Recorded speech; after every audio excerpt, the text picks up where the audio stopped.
Militar de alta patente, ele deu suporte de logística e estrutura em operações no Pará nos anos 70. Sua posição então o colocou lado a lado com grandes protagonistas da Operação Prato. E hoje, ele nos traz ricos detalhes de sua jornada marcada pelo fenômeno ufológico. Eu sou o Zero, seu anfitrião, e este é o Biografia UFO.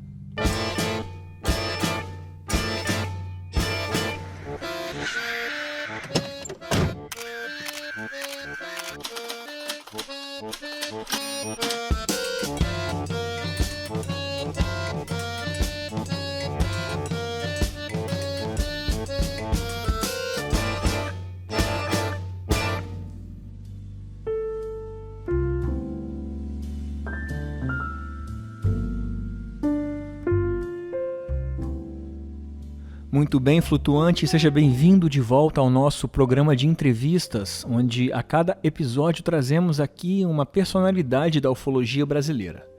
E hoje então temos mais um ato de nossa busca por informações sobre a Operação Prato.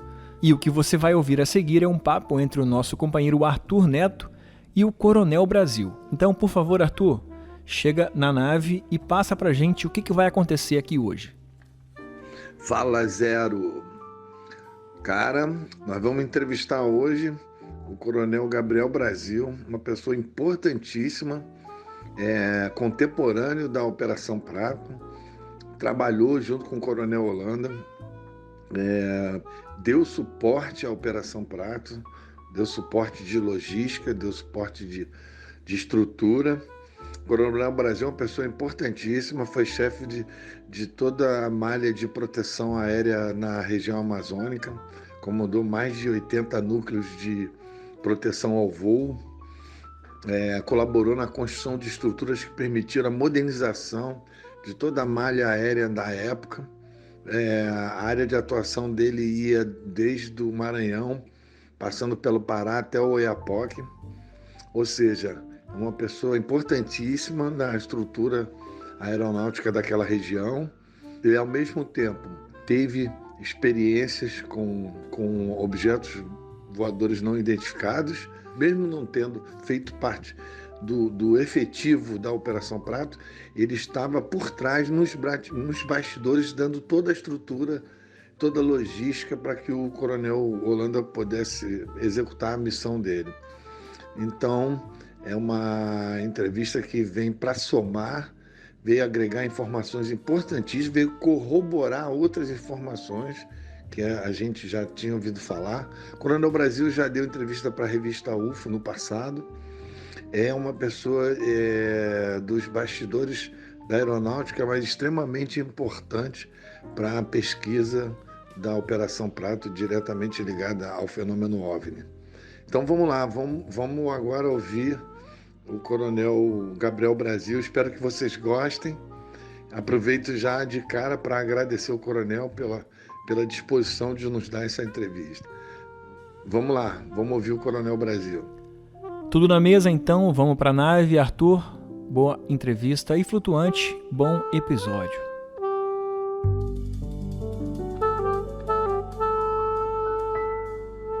Ladies and gentlemen, we're floating in space.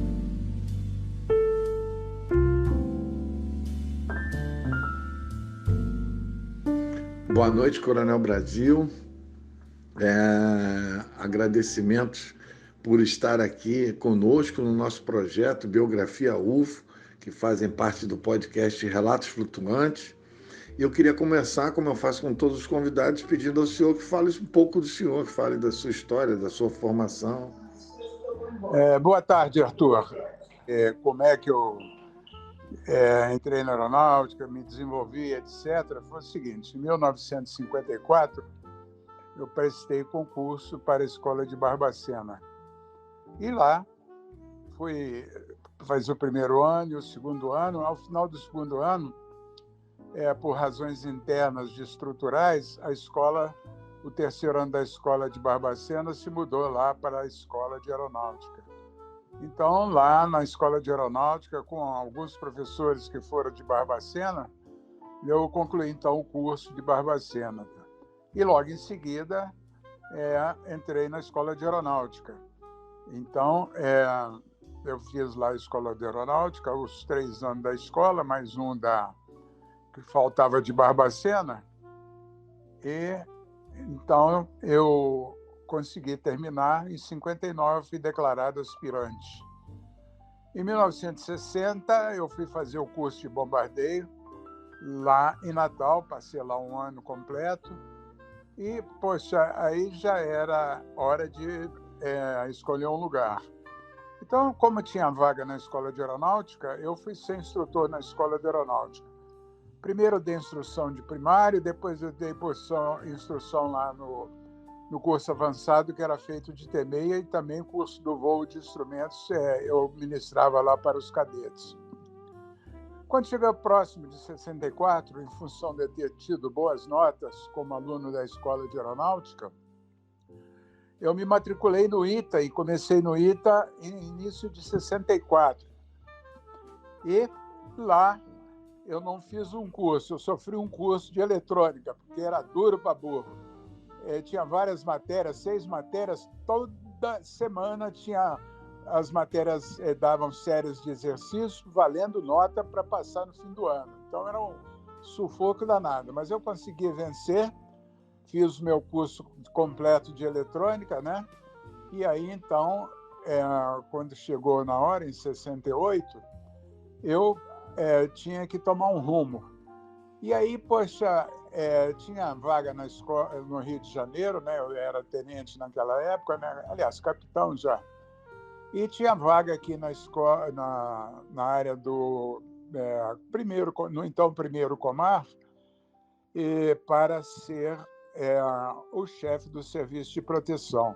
Aí a minha escolha foi lógica, né? Eu vim para ser o chefe, que era função de coronel, ia ganhar como coronel, e fiquei aqui muito tempo e tomava conta de 84 núcleos de proteção ao voo. Fiz 150, 160 construções, casa de força, gerador de hidrogênio, residências e etc, etc. Muito embora fosse engenheiro eletrônico, não engenheiro civil. E, quando foi em 83, eu já tinha cumprido o tempo previsto naquela época, então eu passei para a reserva da aeronáutica. Mas, em 72, eu entrei para a Universidade Federal do Pará como professor da área de eletrônica. E dei aula lá até 1996, quando de lá também eu me aposentei. Então, de repente, eu me vi leve e solto. E aí, poxa,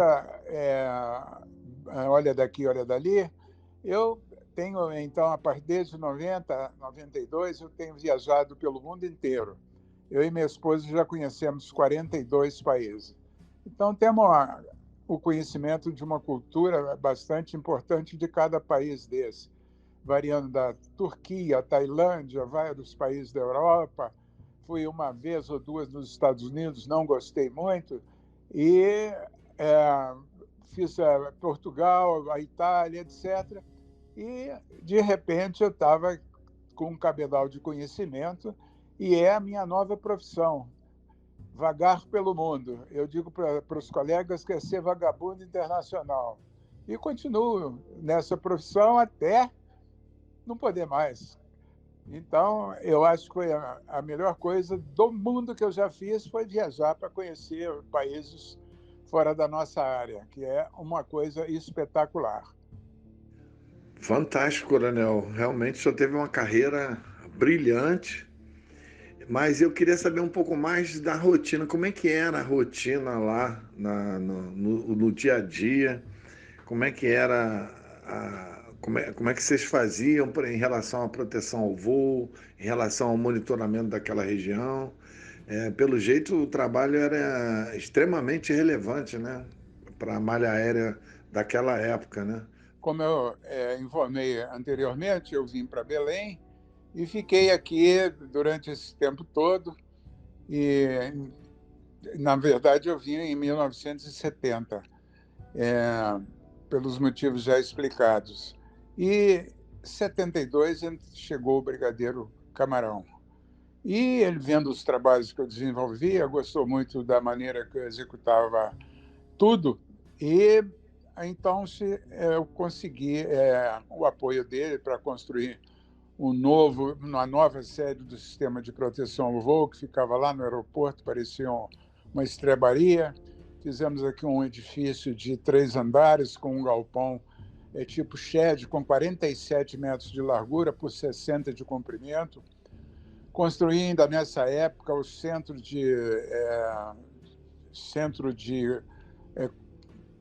um momentinho. Centro do sistema de transmissão dos equipamentos para direcionamento do voo por instrumentos, coisa que muito refinada. Só de largura, as vigas tinham 13 metros de comprimento e cada viga 1,10 metro de altura. Quer dizer, foi uma estrutura muito bacana, prova de intempéries e de muitas outras coisas. E com isso aí eu fui construindo o meu cabedal de conhecimento aqui. Começamos, então, a fazer casas, residências, casas de fabricação de hidrogênio, casas de força com grupos geradores. Chegamos a instalar aqui na área 84 grupos geradores em mais ou menos 90 núcleos de proteção ao voo. Quer dizer, a gente atendia naquela época a primeira zona aérea e até o Maranhão. Quer dizer, o Maranhão estava dentro do meu sistema. E indo na direção de Manaus e até Tabatinga, lá na fronteira tríplice daqueles 3 países que lá tem. E na vertical nós tínhamos o Oiapoque, né? E do Oiapoque a gente ia até a Serra do Cachimbo, quando montamos alguma coisa melhorada lá na Serra do Cachimbo, com a construção de uma pequena hidrelétrica para poder alimentar os sistemas elétricos do sistema de proteção ao voo. Mas no período que o senhor estava lá, coincidiu com o período da Operação Prato? O senhor esteve simultaneamente, nesse período que o senhor trabalhava com o Coronel Holanda, simultaneamente coincidiu com a época da Operação Prato, mesmo o senhor não tendo participado diretamente?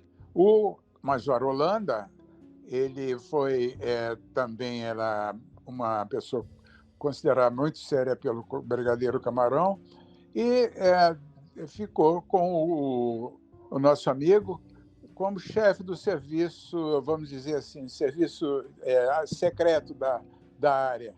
Então, a gente trocava muitas ideias, porque o gabinete dele era ao lado do meu. Toda hora a gente estava conversando sobre serviço, eu na minha área, ele na área dele, e havia, de vez em quando, algum entrosamento, que precisava que um ajudasse o outro. Assim, então, eu conheci o Holanda e trabalhamos durante o tempo todo em que aqui estivemos, até que eu saí daqui para fazer outras coisas fora da área de Belém. E, na mesma época, eu soube, ele também se mudou para o Rio de Janeiro e soube que ele faleceu lá. Pelo conhecimento que ele tinha da área, né, eu acho que aquilo foi um assassinato. Ele foi enforcado, não se enforcou. Então, eu lamentei muito isso aí. E gostaria também de ressaltar que, nesse mesmo tempo, foi estabelecido pelo Brigadeiro Camarão a Operação Prato. O chefe do serviço era o Holanda, que se deslocou para lá, para a área de Colares, com 32 pessoas, para poder, então, fazer a investigação do que era o chupa-chupa. Chupa-chupa nada mais era do que uma sonda que os veículos que vinham do espaço lançavam e paralisavam o povo, recolhia sangue, recolhia pele, para algum estudo deles. Então, o pessoal, apavorado, chamou isso de chupa-chupa, que nada era mais do que uma sonda. E voava para tudo quanto é lado. Então, foi assim que nós trocamos ideias, trocamos, digamos, informações úteis para o serviço dele e para o meu também. E assim foi durante todo o tempo que eu aqui estive, né? Até quando eu saí daqui, fui fazer o meu curso lá, fui fazer o instrutor na Escola de Aeronáutica, fui ser instrutor, depois fui para o ITA, entrei para o ITA em 64 e saí de lá como engenheiro eletrônico em 1968. Então, voltando aqui ao assunto mais direto, eu não fiz parte diretamente da Operação Prato. Eu, na verdade, fui 2 vezes na área, mas eu dava apoio remoto e apoio aproximado para os trabalhos que ele lá realizou durante vários anos. E uma certa vez eu andava por lá e, conversando com alguns pescadores, eles informaram que lá para o lado do Maranhão também havia o aparecimento das mesmas luzes, etc., e que eles não sabiam de que se tratava. Então, como a região são mais ou menos contíguas, eu depreendi que era uma extensão dos trabalhos, vamos assim chamar, que as sondas iam fazer e também os discos voadores. Inclusive, isso continua até os dias de hoje, lá na área do Rio Tapajós, e em outras áreas da região amazônica. Você está ouvindo Biografia UFO, nos Relatos Flutuantes.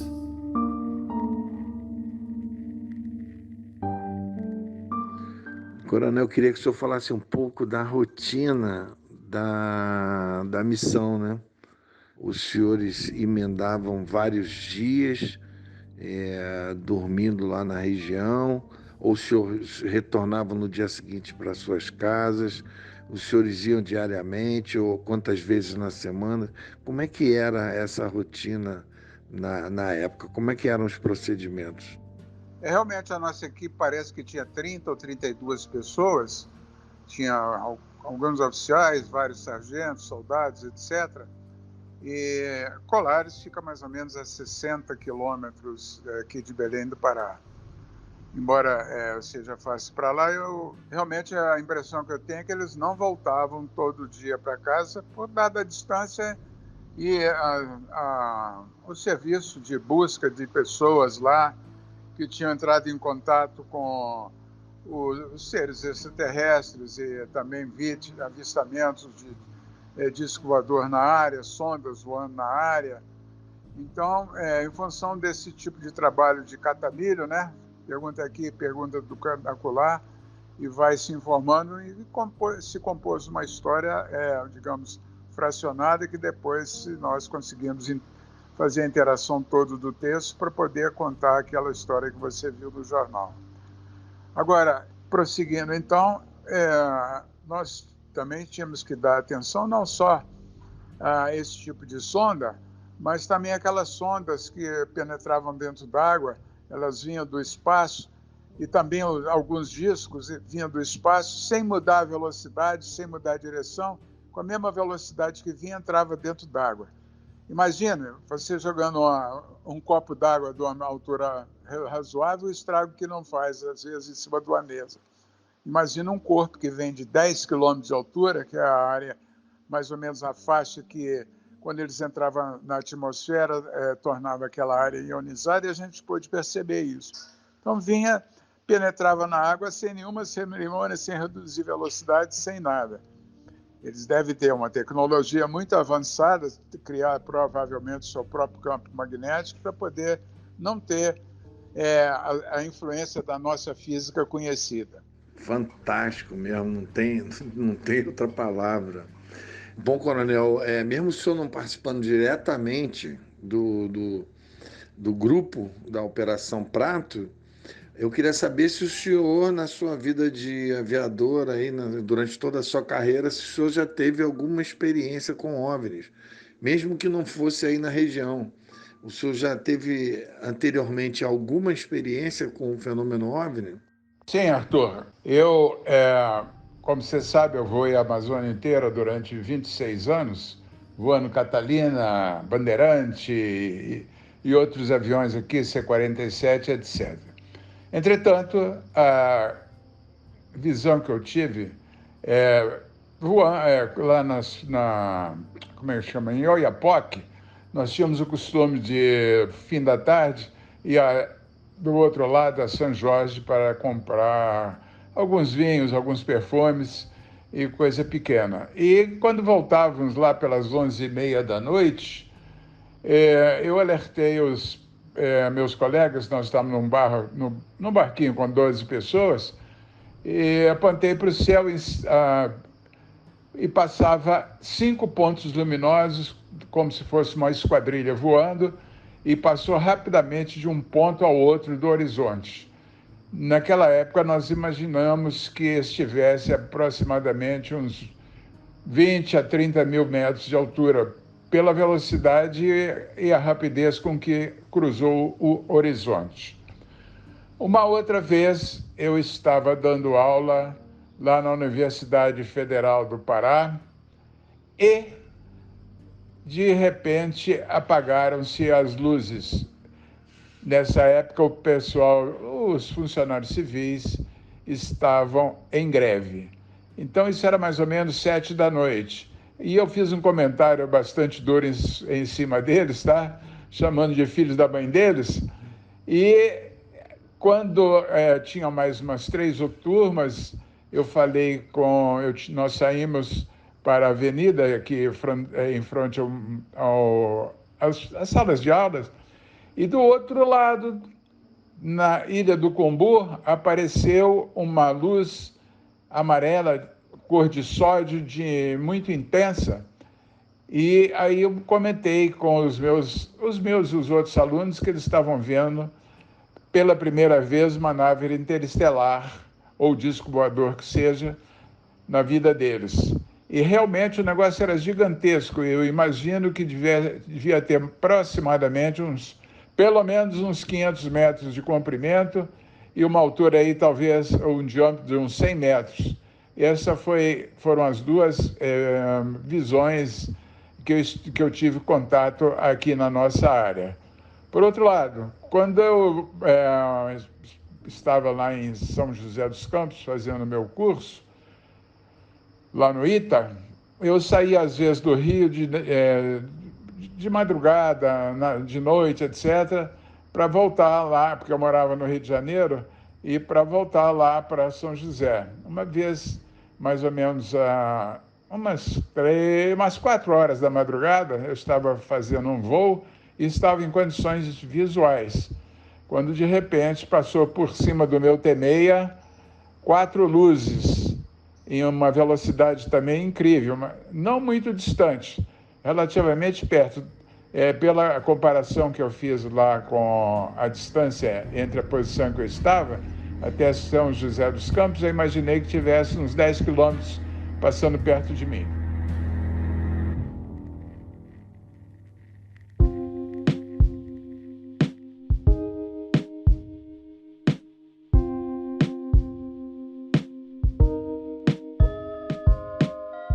Prontinho aqui, chegando naquele momento tradicional, aquela pausa para tomar aquela aguinha da Maria Sintra. E agora sim tá legal, porque na loja flutuante nós temos uma canequinha da Embaúra, feita para esse momento. Esse momento agora tem uma canequinha escrito Embaúra, uma não, 2 canecas Embaúra. Então, se você ainda não conhece a nossa loja flutuante, entra lá, porque além da canequinha Embaúra, das 2 canequinhas Embaúra, você vai encontrar 2 camisas Embaúra. E ó, todas as estampas são exclusivas da loja flutuante. E além disso tem mais um monte de coisa bacana. Tem também uma estampa da Operação Prato, que inclusive o Arthur Neto já separou a dele, né, Arthur? Tá chegando aí na sua casa já. E eu tenho certeza que você vai curtir muita estampa, muita coisa legal ali na loja flutuante. Então, www.lojaflutuante.com.br. E mais uma coisa, para terminar, se você é apoiador, você tem desconto na loja flutuante. E se você ainda não é apoiador, vamos chegar junto, vamos fechar essa meta do final do ano de 2021, porque tem mais um programa exclusivo para chegar. Se a gente bater a meta, faltam 3 ou 4 pessoas. Se você ainda não é apoiador, cara, só falta você e mais 2 amigos se juntarem a nós para completar essa meta de 2021 e soltar mais um episódio especial. 5 episódios especiais, e tá tudo muito bacana. Tem participação do Arthur Neto nesse programa no final especial. Então, vambora, flutuante, vamos junto, pega na mão do amiguinho, Vamos entrar na nave porque o passeio tá longo, tem mais assunto agora com o Arthur Neto e com o Coronel Brasil. E voa lá, flutuante.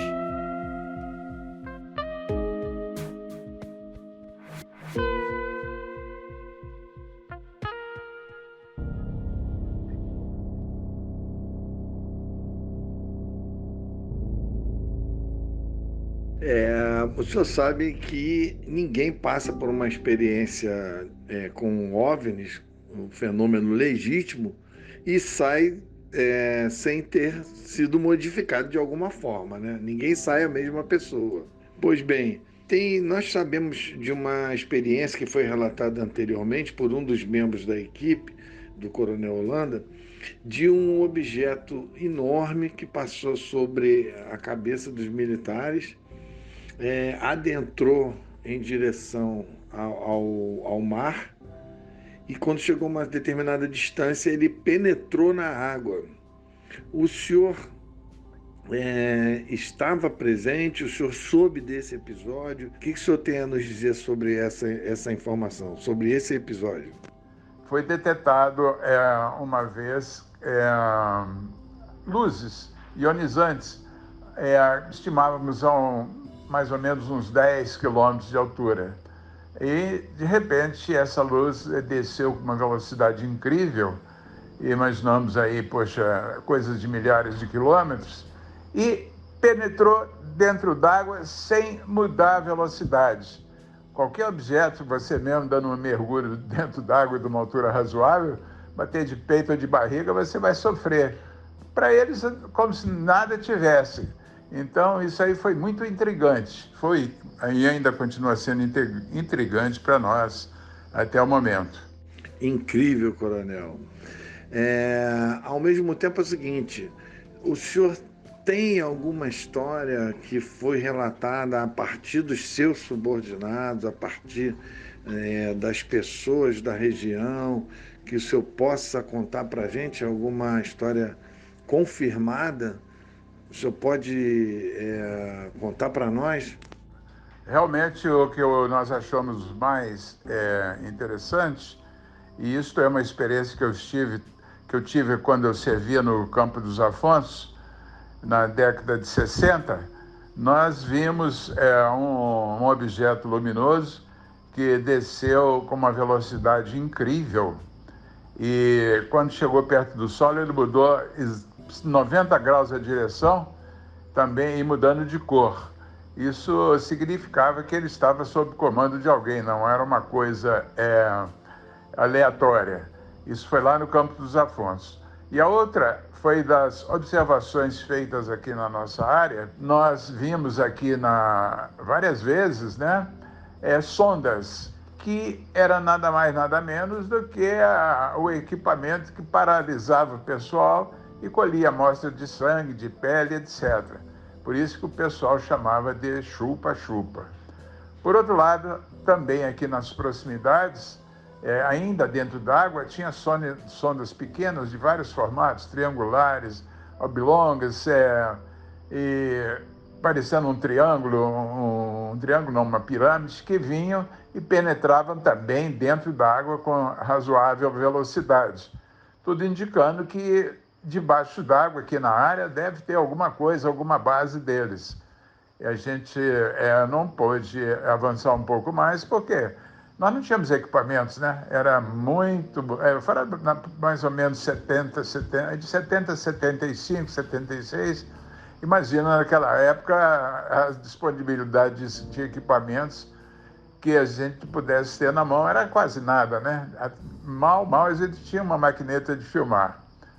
E prosseguindo ainda nesses avistamentos, aí comigo é o pessoal que mora lá na região do Tapajós e algumas vezes lá pelo Rio Xingu, continua tendo, nunca deixou de ter, aparecimento de naves por lá.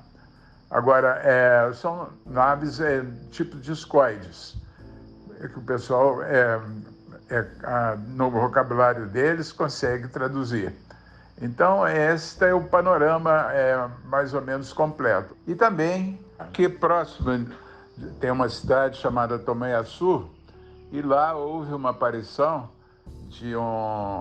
não de um disco, mas um objeto desse tipo, que desceu com as suas sapatas arriadas, e as sapatas se enterraram muito dentro do terreno, que estava um pouco úmido, né? E quando ele subiu, os curiosos chegaram para lá, subiu e eles estavam realmente fazendo uma coleta dos elementos do solo, tá? Esta foi uma vez. A outra vez foi lá, depois de Colares, uma região de pescadores. Isso ocorreu, o primeiro incidente armado, quando um pescador apavorado com aquela luz atirou para cima da luz com uma espingardazinha boba que eles usam.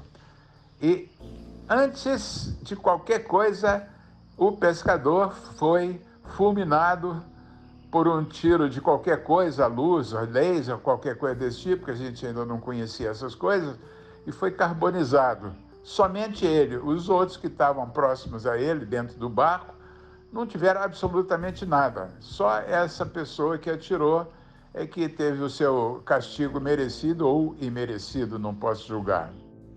Coronel, o que o senhor está me dizendo? Eu estou aqui boquiaberto. Eu já ouvi várias histórias, inclusive histórias de abdução, histórias de pouso, todo tipo de histórias, mas essa da pessoa ter sido carbonizado ou fulminado por algum tipo de reação por parte dos ETs, nunca tinha ouvido essa história, fantástico isso.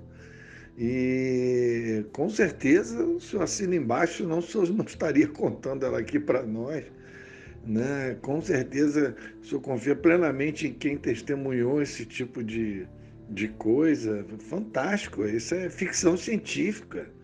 É justamente a importância de a gente estar batendo esse papo aqui com o senhor, porque o senhor, além de corroborar histórias que a gente já conhecia, o senhor ainda está trazendo histórias inéditas, extraordinárias, realmente fantástico, Coronel. Estou de boca aberta aqui.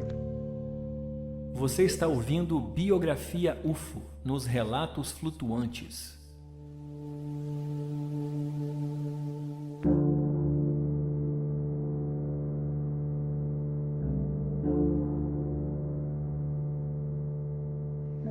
Bom, Coronel, já no embalo aqui da sua informação, nós sabemos que um dos episódios mais marcantes e mais lendários da Operação Prato são os filmes, né? Os famosos filmes que viraram uma lenda, né? O senhor viu esses filmes, Coronel? O senhor presenciou, testemunhou essas sessões, que nós sabemos que haviam algumas sessões passadas para as autoridades, para os militares. O senhor viu esses filmes? O que o senhor tem a dizer sobre esses filmes? E qual a sua opinião? Porque também existe uma lenda de como esses filmes desapareceram. Existem várias versões. O que o senhor acha que aconteceu? Ou qual destino foi dado a esses filmes que o senhor está sabendo através de informações sigilosas dos militares? Realmente eu vi os filmes umas 3, 4 vezes. Que foi feito aqui um filme na área de Colares ou por aí assim, de naves, os discos voadores, né, de 40, 50 metros de diâmetro, naves menores, entrando numa nave gigantesca, tá? E esse filme dura mais ou menos 4, 5 minutos, e aqui o Comando Aeronáutica passou para as autoridades locais, convidados, veio gente do INPE, de São José dos Campos, governador e etc e tal. E onde foi feita, então, a amostragem do filme, e todo mundo realmente ficou impressionado. Incrível, Coronel. Tinha até a fotografia, não sei onde foi parar, de um lugar próximo aqui a Belém, Tomé-Açu, onde que desceu uma nave e, ao pousar, ela desenhou um círculo, tá? E colheu material lá naquela área lá, material do solo. Isso foi assistido por um camponês que morava lá mais perto, cujo contato não obtive nunca mais. E ainda mais foi feito um filme de uma nave, das naves pequenas que estavam na área de Colares, entrando na nave grande, na nave mãe, tá?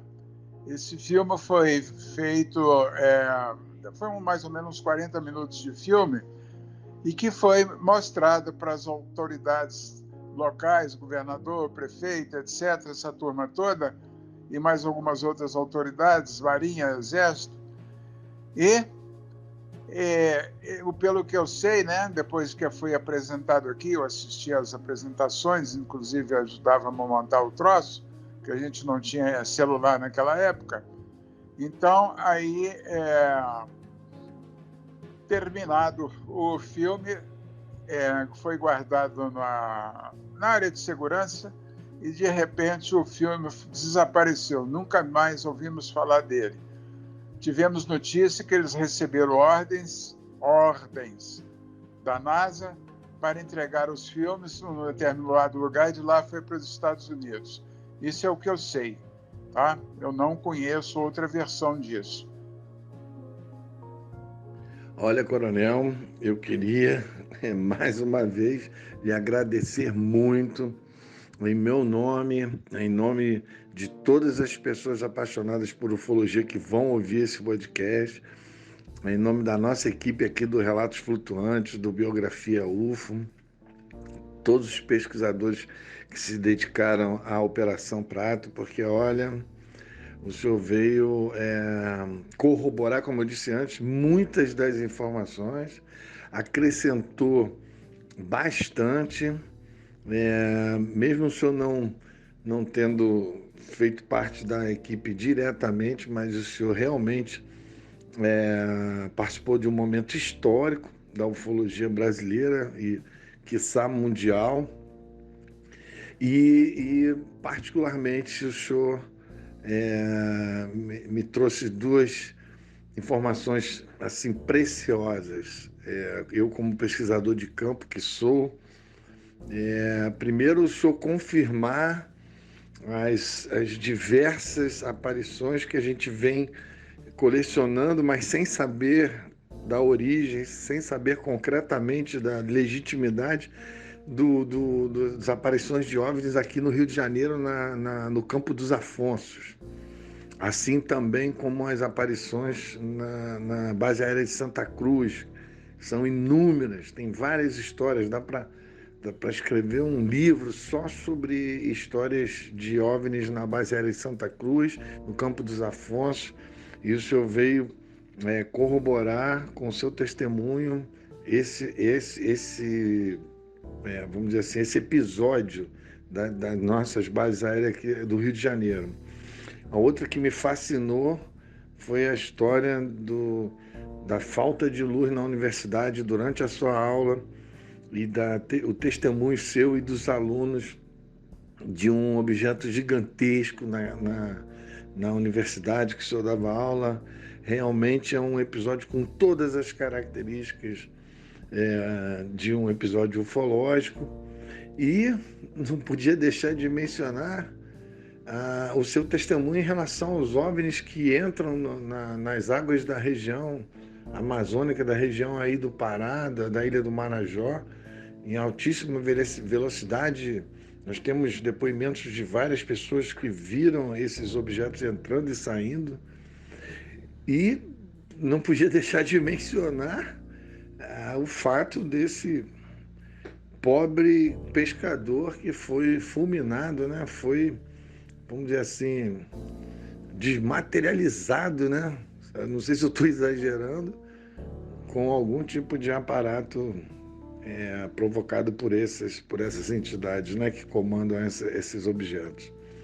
Então é isso, Coronel. Muito obrigado pelo seu testemunho. Nós vamos dar um tratamento especial para poder levar ao público e mantendo toda a legitimidade da sua informação. Muito obrigado em meu nome, em nome de todos que gostam de ufologia. Um grande abraço, Coronel. Um grande abraço.